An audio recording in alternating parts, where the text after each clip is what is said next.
नमस्कार, आप देख रहे हैं IBN 7 में हूं आकाश सोनी। बिहार में नई सरकार चुनने के लिए आज पांचवें और आखिरी चरण के लिए वोटिंग चल रही है। सुबह 9 बजे तक 11% से ज्यादा वोटिंग हो चुकी है। कड़ी सुरक्षा के बीच जारी मतदान के लिए वोटरों में अच्छा खासा उत्साह देखा जा रहा है। वोटिंग बूथ पर सुबह से ही लंबी कतारें दिख रही थी, हम आपको लगातार ये दिखा रहे हैं। और आज 9 जिलों की कुल 57 सीटों के लिए वोट डाले जा रहे हैं। जिन जिलों में वोटिंग हो रही है उनमें मधुबनी, सुपौल, अररिया, किशनगंज, पूर्णिया, कटिहार, मधेपुरा, सहरसा और दरभंगा शामिल है। इस चरण में कुल 827 प्रत्याशी है और 769 इनमें पुरुष हैं, 58 महिलाएं।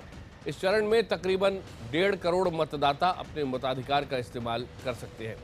इस चरण में सुपौल से बिहार सरकार के मंत्री विजेंद्र प्रसाद यादव, धमदाहा से JDU की लेसी सिंह, अलीनगर से RJD के अब्दुल बारी सिद्दीकी, रुपौली से पूर्व मंत्री बीमा भारती और झंझारपुर से BJP के टिकट पर पूर्व मंत्री नीतीश मिश्र जैसे दिग्गजों के भाग्य का फैसला आज EVM में बंद हो जाएगा।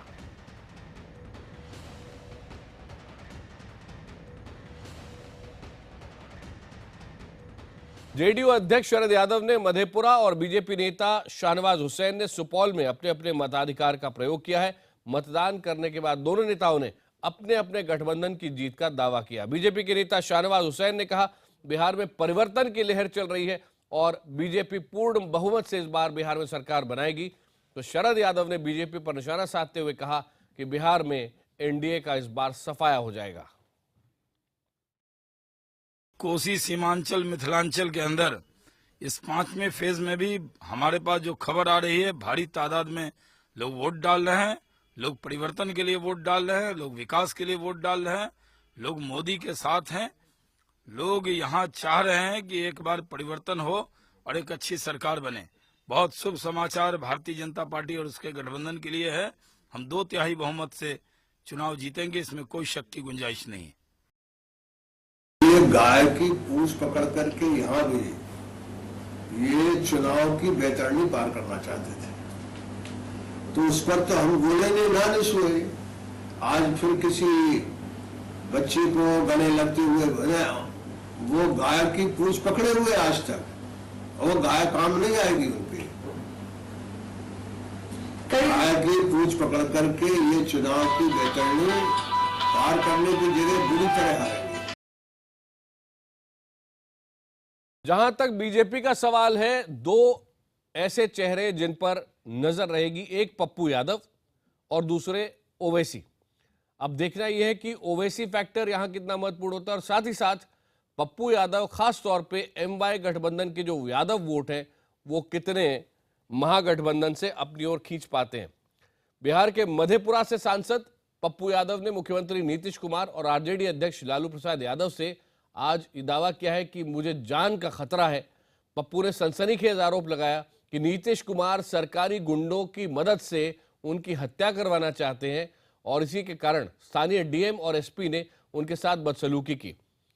पप्पू यादव ने जिला प्रशासन पर खुद को नजरबंद करने का भी आरोप लगाया है।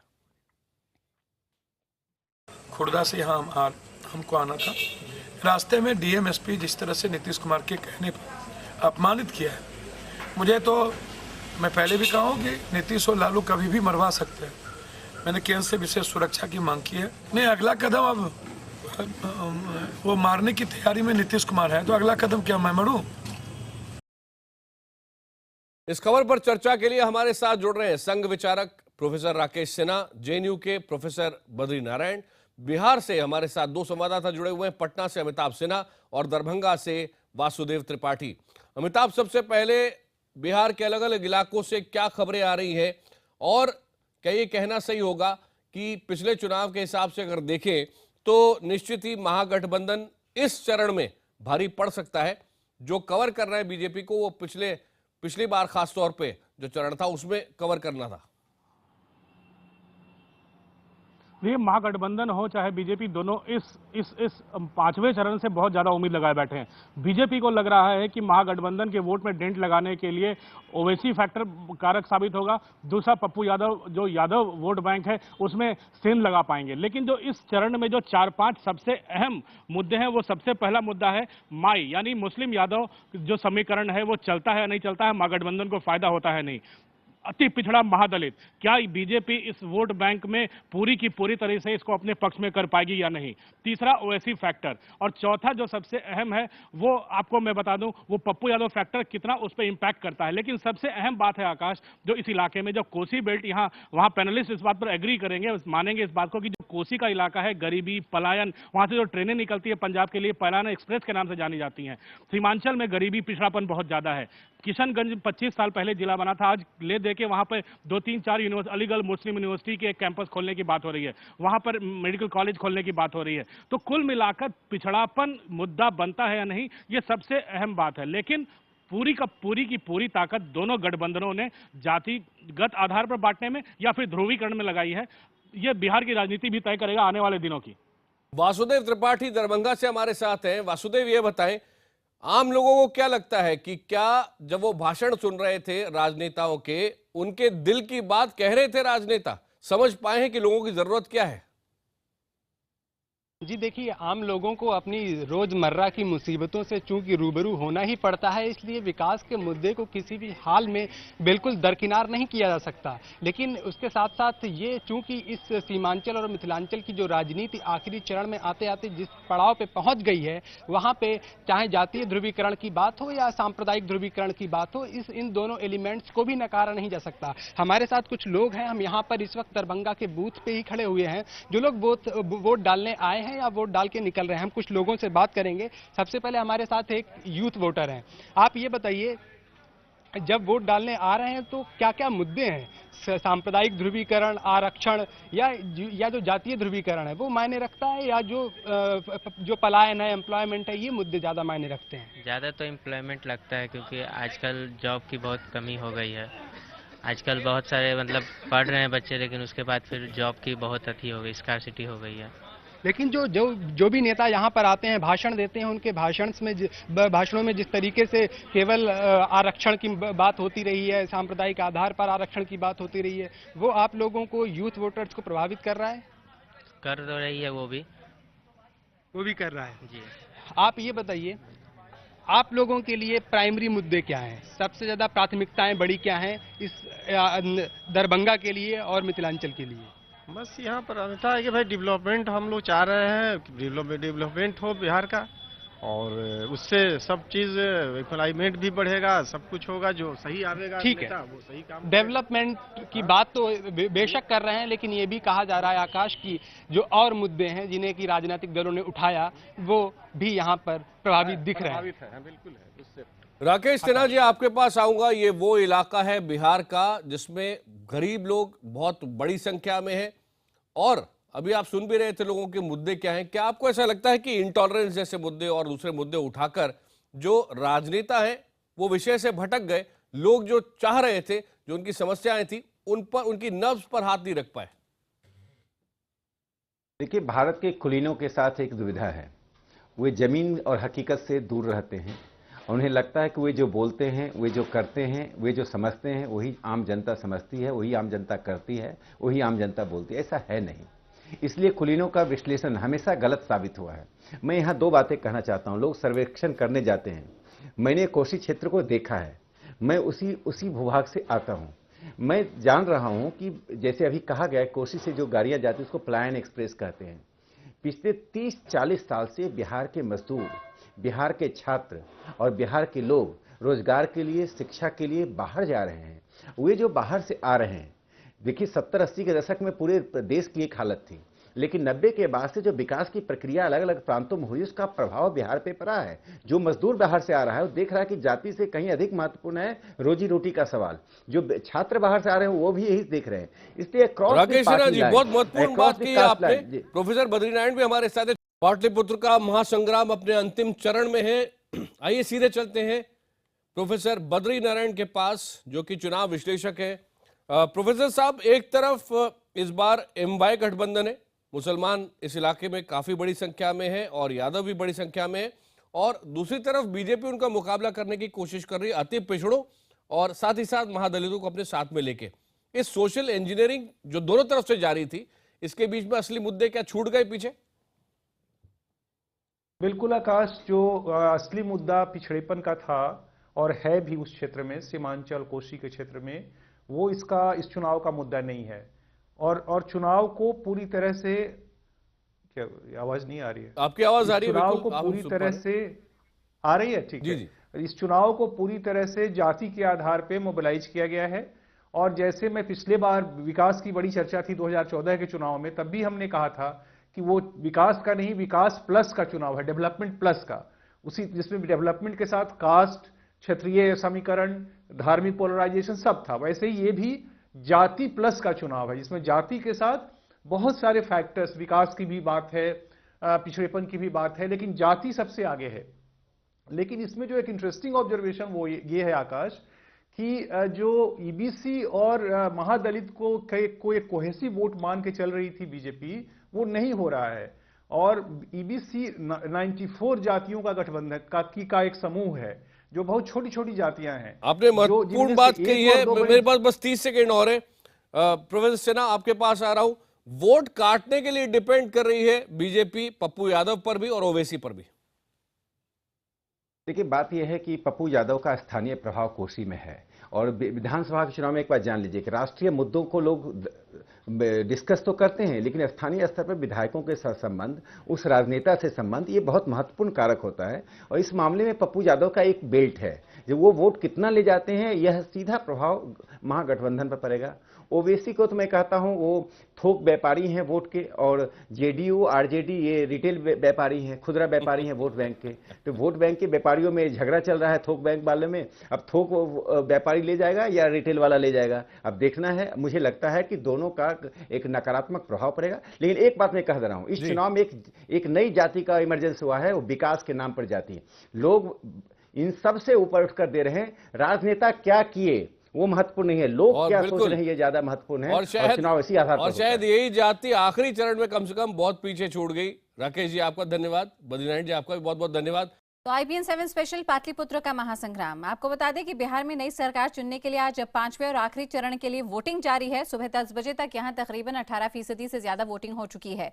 कड़ी सुरक्षा के बीच जारी मतदान के लिए वोटरों में खासा उत्साह देखा जा रहा है। वोटिंग बूथ पर सुबह से ही लंबी कतारें नजर आ रही हैं। इस दौरान 9 जिलों की कुल 57 सीटों के लिए वोट डाले जा रहे हैं। जिन सीटों पर वोटिंग होनी है, जो हल्के हैं जिन पर आज मतदान हो रहा है, उनमें मधुबनी, सुपौल, अररिया, किशनगंज, पूर्णिया, कटिहार, मधेपुरा, सहरसा और दरभंगा के जो हल्के हैं वो शामिल हैं। इस चरण में कुल 827 प्रत्याशियों की किस्मत दांव पर है। इनमें से 769 पुरुष उम्मीदवार तो 58 महिला उम्मीदवार शामिल हैं। इस चरण में करीब 1.5 करोड़ से ज्यादा मतदाता अपने मताधिकार का इस्तेमाल करेंगे। और इस चरण में सुपौल से बिहार सरकार में मंत्री विजेंद्र प्रसाद यादव, धमदाहा से जेडीयू की लेसी सिंह, अलीनगर से आरजेडी के अब्दुल बारी सिद्दीकी, रुपौली से यहां पे पूर्व मंत्री बीमा भारती और झांझरपुर से बीजेपी के टिकट पर पूर्व मंत्री नीतीश मिश्र जैसे दिग्गजों के भाग्य का फैसला होगा। तस्वीरें हम आपको लगातार दिखा रहे हैं जहां पे किस तरीके से आखिरी चरण के लिए लोगों में खासा उत्साह है। फिलहाल कतार में आप देख सकते हैं शाहनवाज हुसैन भी, बीजेपी के नेता, अपने यहाँ पे वोटर आईडी कार्ड को फ्लैश करते हुए और वोटर की कतार में लगे हुए अपने मत का इस्तेमाल करने के इंतजार में।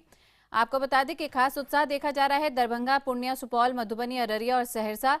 वहीं की तस्वीरें हम आपको लगातार दिखा रहे हैं जहां पे सुबह से ही वोट डालने के लिए लोगों की लंबी कतारें और साथ ही में सुरक्षा का भी कड़ा पहरा। आगे बढ़ने से पहले आपको एक बार फिर से बता दें कि शाम 5 बजे से हम आपके लिए लेकर आएंगे बिहार चुनाव का सबसे बड़ा एग्जिट पोल। शाम 5 बजे IBN 7 पर देखना ना भूलें। एग्जिट पोल सुमित अवस्थी के साथ। और एक बार आपसे आग्रह भी है कि अगर आज आपकी जगह पर वोटिंग हो रही है तो अपने घर से बाहर निकलिए और अपने मत का इस्तेमाल जरूर करिए। 5वें चरण में वोटरों में जबरदस्त उत्साह नजर आ रहा है। हमारे सहयोगी वासुदेव त्रिपाठी वोटरों से बात करके वहां का हाल ज्यादा बता रहे हैं। बिहार में पांचवें और आखिरी चरण का मतदान चल रहा है। सुबह से ही वोटर्स में अच्छा खासा उत्साह देखने को मिल रहा है। वोटर्स अच्छे खासे उत्साह के साथ सुबह से ही वोट डालने के लिए लाइंस में लगने लगे हैं। अब दोपहर का वक्त है, इसलिए जो लाइंस लग रही थी वो अब छोटी होने लगी है। उम्मीद है कि शाम होते होते दोबारा फिर एक बार वोटिंग परसेंटेज और ज़्यादा बढ़ेगा और ज़्यादा ग्रूम करेगा, ये लाइंस और ज़्यादा लंबी होंगी। प्रशासन ने इस बार काफ़ी पुख्ता इंतजाम किए हैं सुरक्षा को लेकर के, और इसके साथ साथ इस पूरे इलेक्टोरल प्रोसीजर की लाइव वेबकास्टिंग की भी व्यवस्था की गई है। यहाँ पे ये कैमरा लगाया गया है, साथ साथ में ये जो कैमरा है ये इंटरनेट के जरिए यहाँ पे लैपटॉप से कनेक्टेड है, जिसके थ्रू ये जो है पूरी जो इलेक्टोरल प्रोसीजर है, जो वोटिंग पर हो रही है, ये लाइव वेबकास्टिंग इसकी हो रही है। किस तरीके की व्यवस्था है, और ये आप लोग इस जो यहाँ पे कैमरा लगा हुआ है इससे सीधे वेबकास्ट कर रहे हैं? जी सीधे वेबकास्ट हो रहा है। और भी किसी तरीके की ऑनलाइन सुविधाएं शुरू की गई हैं? नहीं, सिर्फ वेबकास्टिंग का है और बस ये निष्पक्ष चुनाव के लिए चुनाव प्रक्रिया का लाइव वेबकास्ट, ये बेसिकली एक बहुत ही अच्छा कदम माना जा सकता है। इससे जो है किसी भी तरीके की शक या सवाल अगर होंगे तो उन पे विराम लगेगा। कैमरा पर्सन निजाम के साथ वासुदेव त्रिपाठी, IBN 7 दरभंगा। और आइए अब सीधे रुख करते हैं पटना से जुड़ रहे हमारे राजनीतिक संपादक पॉलिटिकल एडिटर अमिताभ सिन्हा का। अमिताभ, 17.67% वोट यानी कि लगभग 18% के आसपास वोटिंग हो चुकी है। कटिहार में ज्यादा उत्साह देखने को मिल रहा है। कैसे रीड कर रहे हैं आप तमाम समीकरणों को इस वक्त जो सिचुएशन आपके सामने है? देखिए, अब थोड़ा मतदान थोड़ा कमेगा, क्योंकि गर्मी जैसे जैसे बढ़ती है उसके बाद दोपहर 2 बजे एक बार फिर मतदान बढ़ेगा।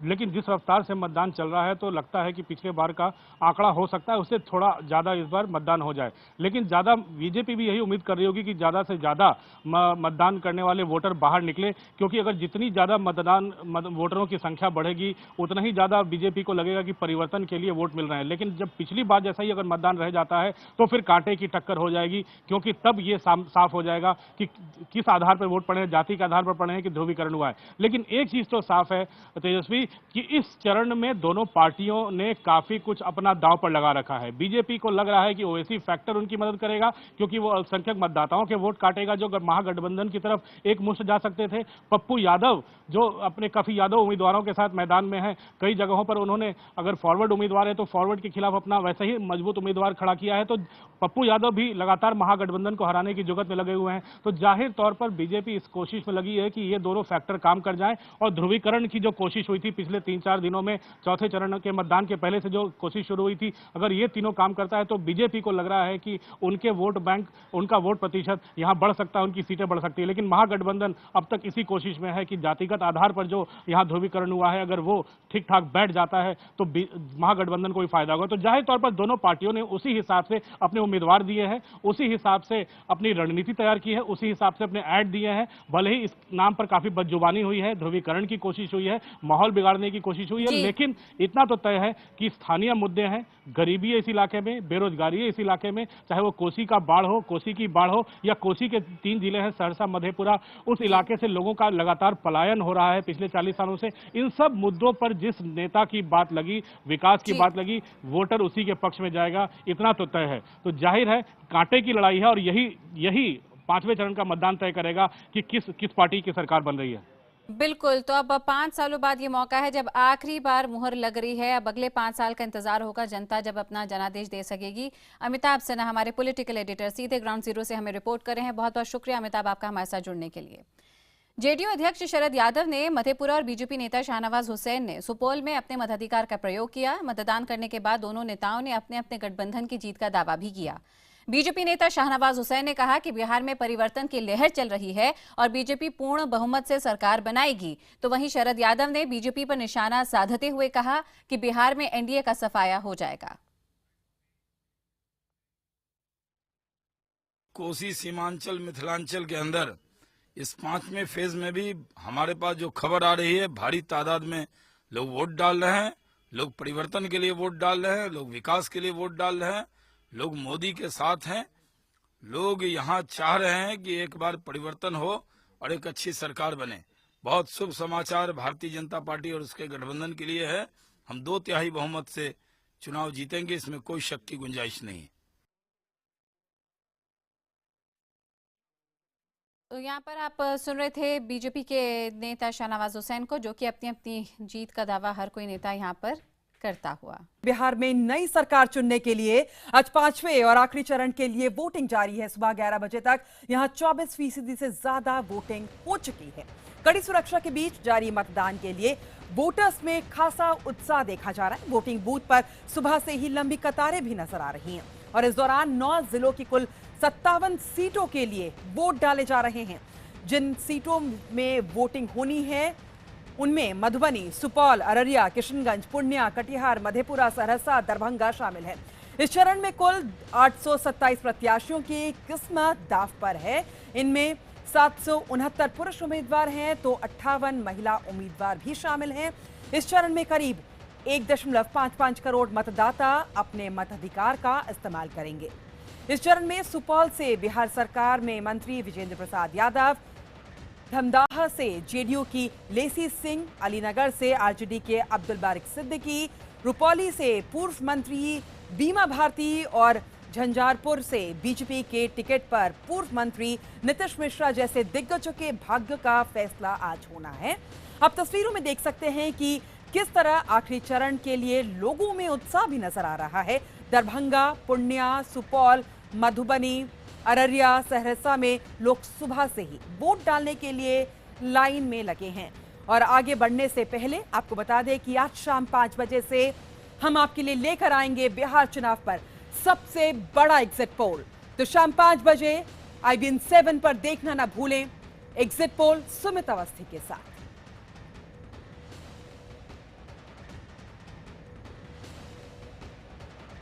चुनाव में हर पार्टी अपनी अपनी जीत का दावा कर रही है। तो 5वें चरण का मतदान आज हो रहा है और आज तमाम उम्मीदवारों की किस्मत EVM मशीन में बंद हो जाएगी।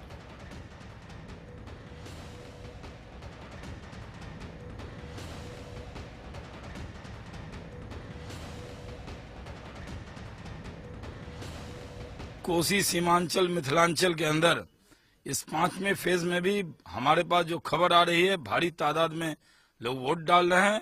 लोग परिवर्तन के लिए वोट डाल रहे हैं, लोग विकास के लिए वोट डाल रहे हैं, लोग मोदी के साथ हैं। लोग यहाँ चाह रहे हैं कि एक बार परिवर्तन हो और एक अच्छी सरकार बने। बहुत शुभ समाचार भारतीय जनता पार्टी और उसके गठबंधन के लिए है। हम 2/3 बहुमत से चुनाव जीतेंगे, इसमें कोई शक की गुंजाइश नहीं है। ये गाय की पूंछ पकड़ करके यहाँ भी ये चुनाव की बेतरनी पार करना चाहते थे, तो उस पर तो हम बोले नहीं सोए। आज फिर किसी बच्चे को गले लगते हुए वो गाय की पूंछ पकड़े हुए आज तक, और वो गाय काम नहीं आएगी उनके। गाय की पूंछ पकड़ करके ये चुनाव की बेतरनी पार करने की जगह बुरी तरह आएगी। देखिए, 4 चरण के चुनाव में ही भाजपा गठबंधन को स्पष्ट बहुमत आ गया। ये 5वां चरण तो हमारे लिए बोनस के समान है और ये हमको 2/3 बहुमत की ओर ले जाएगा। और चर्चा के लिए हमारे साथ जुड़ रहे हैं बीजेपी प्रवक्ता अनिल बरनोली, साथ ही आरजेडी प्रवक्ता मृत्युंजय तिवारी और सीधे पटना से जुड़ रहे हैं हमारे राजनीतिक संपादक अमिताभ सिन्हा। हम आप सबका स्वागत है इस कार्यक्रम में, लेकिन हम अपने गेस्ट के पास जाए। सबसे पहले चलते हैं अपने राजनीतिक संपादक अमिताभ सिन्हा के पास, ये जानने के लिए कि ग्राउंड में स्थिति इस वक्त कैसी है। अमिताभ, आज आखिरी चरण का यहां पर मतदान हो रहा है, लोगों में उत्साह नजर आ रहा है, वोटिंग परसेंटेज भी सुबह 11 बजे तक इंप्रेसिव नजर आ रही है, लेकिन क्या चीजें हैं जिनको लेकर लोग अपने जहन में लेकर पोलिंग बूथ तक जाएंगे? क्या मुद्दे हैं यहाँ के?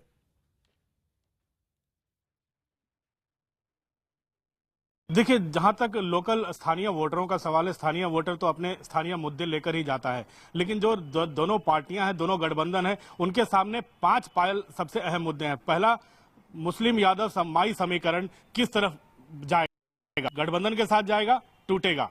दूसरा फैक्टर, ओवैसी फैक्टर कितना असर डालता है बीजेपी की उम्मीदों पर, महागठबंधन की उम्मीदों पर कितना पानी फेरता है। तीसरा, पप्पू यादव जगह जगह पर अपने उम्मीदवार खड़े किए हुए हैं, वो महागठबंधन में डेंट डाल पाते हैं। चौथा फैक्टर, जो महादलित है, अति पिछड़ा है, वो किस तरफ वोट करता है। अगर वो बीजेपी जो उम्मीद कर रही है कि सारे वोट उनकी तरफ जाएं, तो अगर वो ऐसा पड़ता है तो बीजेपी की फिर बल्ले बल्ले है। और सबसे आखिरी फैक्टर, मैं पायल बार बार उस बात को पॉइंट आउट करना कोसी का इलाका गरीब इलाका है, बाढ़ से भरा रहता है। कोसी को बिहार का शोक भी कहते हैं। 3 जिले हैं वहां पर, सुपौल है, जिले हैं वहां पर, पूरा पौल। आप इन जिलों की बात कर लें तो इन जिलों में गरीबी बहुत ज्यादा है। ट्रेनें वहां से पंजाब की निकलती है, मजदूर जाते हैं, इसे पलायन एक्सप्रेस का नाम दिया गया है। किशनगंज है, बाकी जिले, मधेपुरा है, गरीबी बहुत ज्यादा है, बेरोजगारी बहुत ज्यादा है। इन मुद्दों से अलग पायल बहुत ज्यादा सवाल उठता है कि इन पे वोट दे रहे हैं कि नहीं, इनके बारे में राजनीतिक दलों ने क्यों नहीं उठाया। इसलिए मैं बीजेपी के प्रवक्ता अनिल बालूनी जी बैठे हैं, पायल उनसे सवाल पूछें कि मुद्दे से भटक के दोनों पार्टियां, बेरोजगारी, गरीबी, बाढ़, सुखाड़, इन सब के मुद्दों पर क्यों नहीं चुनाव लड़ा गया। बिल्कुल अमिताभ, और यही सवाल शायद आज बिहार की जनता भी पूछ रही होगी इन तमाम नेताओं से जो विकास की बातें करके तो मैदान में उतरे थे, लेकिन कहीं ना कहीं विकास का मुद्दा यहां पर खोता हुआ नजर आया। अनिल बालूनी जी और हमारे साथ मौजूद है यहां पर आरजेडी के प्रवक्ता मृत्युंजय तिवारी। सबसे पहले बीजेपी के प्रवक्ता के पास चलते हैं, अनिल बालूनी जी के पास। आखिरी फेज में क्या आप बीजेपी यहाँ पे कॉन्फिडेंट नजर आ रही थी कि 4 फेजेस में जो पोलिंग हुई है उसमें आप लोगों को बढ़त मिली है। चौथे ये जो 5वां चरण है अनिल बालूनी जी, इसमें आप कितनी उम्मीद रखते हैं, कितने कॉन्फिडेंट आज के लिए हैं? देखिए, मैंने अमिताभ सिन्हा जी का सवाल जो मुझसे है वो मैंने सुन भी लिया है। आप देखिए, अमिताभ सिन्हा जी ने जो बोला है, आप उनका जो उन्होंने इतने समय तक बोला उसको सुनिए। अमिताभ सिन्हा जी ने कहा कि ये बहुत पिछड़ा हुआ इलाका है। अमिताभ सिन्हा जी ने कहा कि ये पलायन एक्सप्रेस यहां से चलती है, पलायन नहीं रुक रहा है। उन्होंने कहा बाढ़ का इलाका, पानी के लिए कुछ नहीं सोचा गया। तो सारे सवालों का जो जनता के सवाल हैं सरकार से, जो नीतीश कुमार से, जो लालू प्रसाद यादव से, जो कांग्रेस से, जो सवाल हैं इन सब लोगों से, वो अमिताभ जी ने बताए। और इन सवालों का जवाब ये जो गठबंधन है जिसका नाम हमने स्वार्थवर्धन रखा है, ये दे नहीं पाया है। तो जनता, हमारे सवाल यही हैं सारे। देखिए, असल में क्या है कि मोदी जी के भाषण सुनिए, अमित शाह जी के भाषण सुनिए, हमने इन्हीं विषयों को रखा है। दुर्भाग्य ये है कि चर्चा किसी और चीजों की होती है, लेकिन हमने बिहार में हर वक्त हमारे समस्त जितने भी नेतागण हैं सबने यही विषय रखे हैं कि आज रिपोर्ट कार्ड देने का समय है नीतीश कुमार को। नीतीश कुमार अपना रिपोर्ट कार्ड दें, बताएं कि पिछले 35 सालों से तीनों लोग सत्ता में हैं, तीनों गठबंधन के जो साथी हैं सरकार में हैं, इन्होंने क्या किया। और मैं आज अंतिम चरण का मतदान चल रहा है, मैं आपके दर्शकों को कह सकता हूं कि गठबंधन ये चीज बताने से असमर्थ रहा है, असफल रहा है कि इन समस्याओं के पीछे कौन है, इन समस्याओं का समाधान क्यों नहीं हो पाया, ये बताने में असफल रहा है। इसीलिए हम जीत रहे हैं। देखिए, 4 जो अभी तक दौर का मतदान हुआ है उसमें हमने स्पष्ट बहुमत पा लिया है, ये हमारा आकलन है। शाम को एग्जिट पोल में मैं आपके साथ IBN 7 में बैठने वाला हूं, उस वक्त भी आप देखिएगा। और ये जो दौर है इसमें हम स्पष्ट बहुमत को पार करके आगे बढ़ेंगे और अच्छे, जिसको कहते हैं 2/3 बहुमत की ओर बढ़ेंगे।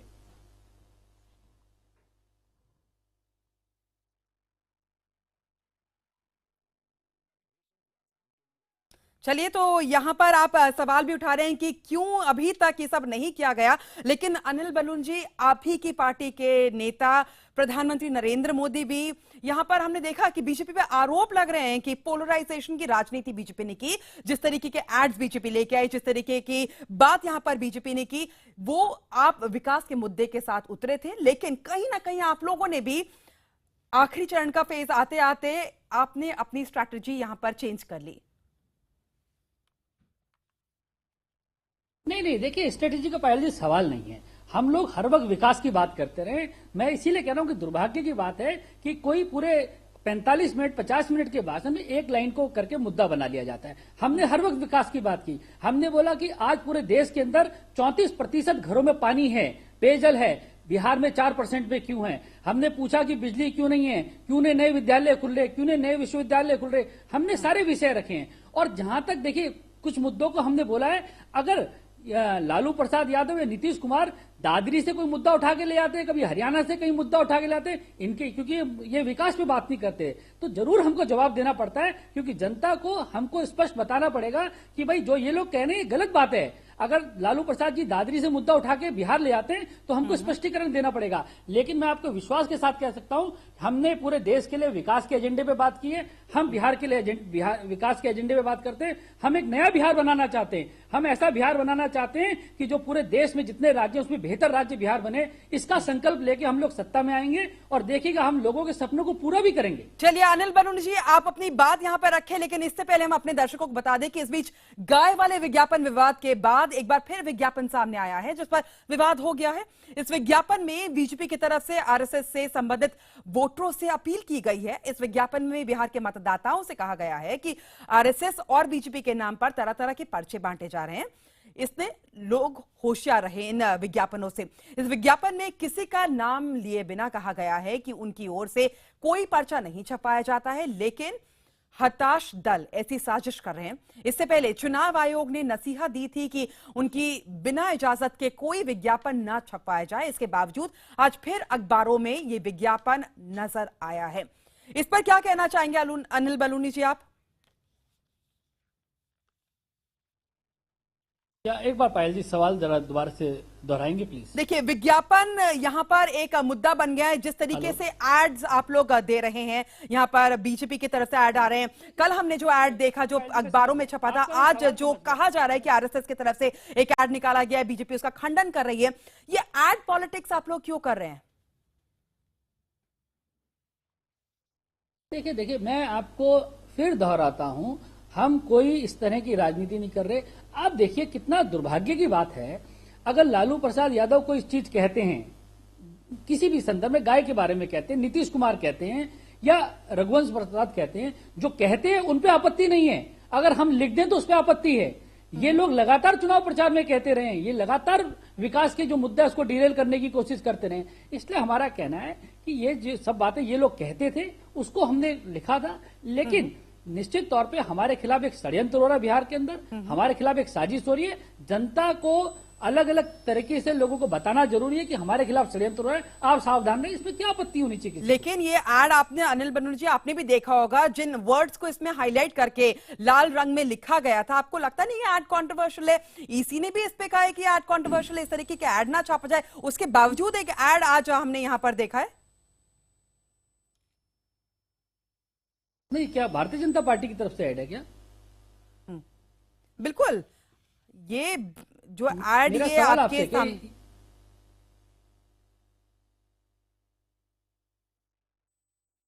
जी बिल्कुल अनिल बलूनी जी, जो ये ऐड तमाम आ रहे हैं, आपको लगता था कि आखिरी चरण के मतदान से पहले इस तरीके का ऐड छपवा के आप कहीं ना कहीं वोटर्स को फिर से एक पोलराइज करके लुभाना चाहते हैं? नहीं, देखिए पोलराइज कौन करना चाहता है पायल जी? आप शुरू से देखिए, पूरे मामले को पोलराइज कौन करना चाहता है? पोलराइज करना चाहते हैं ये महास्वार्थ बंधन, ये लोग चीजों को पोलराइज करना चाहते हैं। हम विकास के एजेंडे में बात कर रहे थे शुरू से। गाय को कौन लेके गया वहां, कौन लेके गया गाय के मुद्दे को? हम कभी पोलराइज नहीं करना चाहते, ये लोग पोलराइज करना। देखिए बड़ा दुखद बात है, आप पूरे देश की स्थिति देखिए कि कांग्रेस पार्टी और उसके जितने सहयोगी हैं वो लगातार कम्युनल राजनीति करते रहे और हमारे ऊपर हर बार कहा जाता है कम्युनल है। आप बताइए कौन कम्युनल पॉलिटिक्स करता है, कौन पाटला हाउस? चलिए अनिल बलूनी जी आपके पास वापस लौटेंगे।